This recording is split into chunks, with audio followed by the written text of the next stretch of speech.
నీ గురించి చాలా విన్నాను. నేను విన్న దాంట్లో నిజమెంతో పక్కన పెడితే,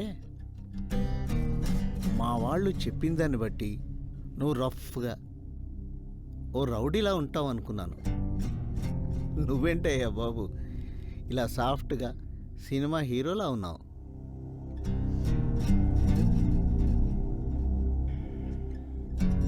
ఈ టౌన్లో మాకు అగనెస్ట్గా ఇంతవరకు ఎవరు లిక్కర్ టెండర్ వేయలేదు. టెండర్ వేయడానికి ధైర్యం చేయలేదు కూడా. అలాంటిది నువ్విక్కడ టెండర్ వేశావు, షాప్ కూడా తీసుకున్నావు.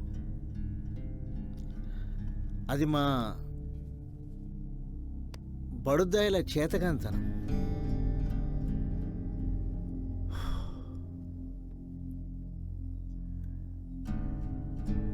గాంధీ సెంటర్ లిక్కర్కి పెద్ద సెంటర్. అలాంటి సెంటర్లో నాకు రావాల్సిన షాపు నువ్వు కొట్టేశావు.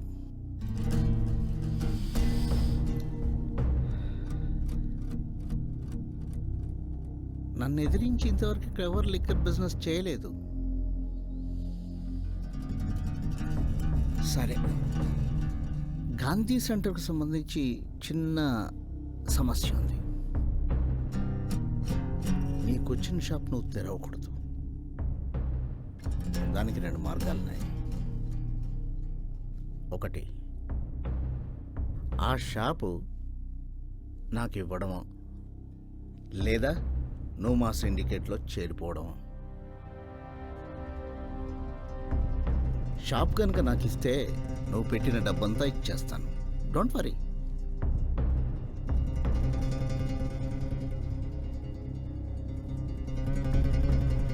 చూడండి, మీరు చెప్పిన దాన్ని బట్టి చూస్తే ప్రాబ్లం మీది, నాది కాదు. నేను ఇక్కడికి బిజినెస్ చేద్దామని వచ్చాను, వాడి కింద పని చేద్దామని కాదు. టెండర్ వేశాను, షాప్ నాకు న్యాయంగా వచ్చింది.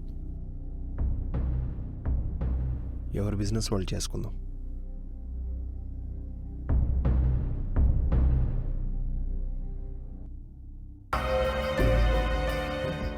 అన్నా, ఆ సాంబశివరావు బిజినెస్ కృష్ణ అండర్లోకి వెళ్ళిపోయింది.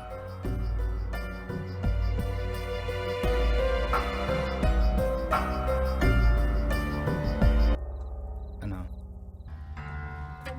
వాడిని ఏదైనా చెయ్యాలి. వాడిని చంపేద్దామన్నా.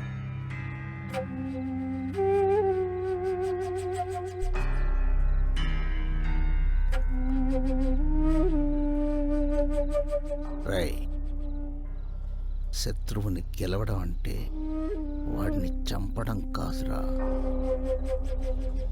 వాడింతవరకు వచ్చాడంటే వాడికి మనం అంటే భయం లేదు.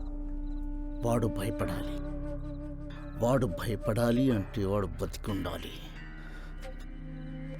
ప్రాణాలు అరచేతిలో పెట్టుకుని పరుగులెత్తేలా చెయ్యాలి. మనం అంటే భయపడేలా చెయ్యాలి. కేవలం భయపడాలి. మనం అంటే భయపడాలి.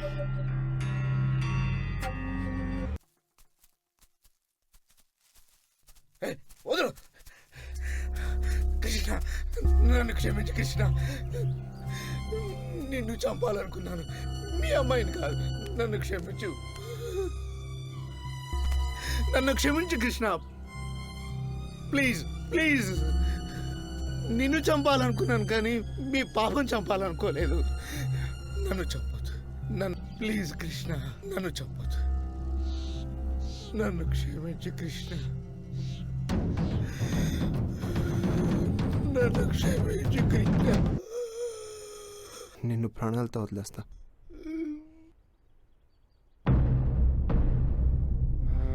నన్ను ప్రశాంతంగా బ్రతకనిస్తావా?